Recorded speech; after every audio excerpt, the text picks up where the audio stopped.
Hello friends! Today we're going to learn how to draw. To get started, let's gather all the materials we need. Paper, pencils of various thicknesses, an eraser, and of course your imagination. Step 1. Beginning. Let's begin with the basic shape of. Sketch light outlines to determine its size and placement on the paper. Step 2. Details. Now let's move on to the details. Add on the right and on the left. These details give its distinctive features. Step 3. Shadows and light. To make your drawing more three-dimensional, add shadows and light. Step 4. Finishing touches. Complete your drawing by emphasizing the contours of drawing.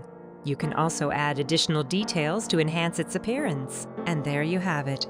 Your is ready. Don't forget to sign your drawing and share it with us in the comments. Thank you for watching. We hope this tutorial helped you learn how to draw. Please remember to subscribe to our channel and leave your suggestions for future lessons. See you in the next video.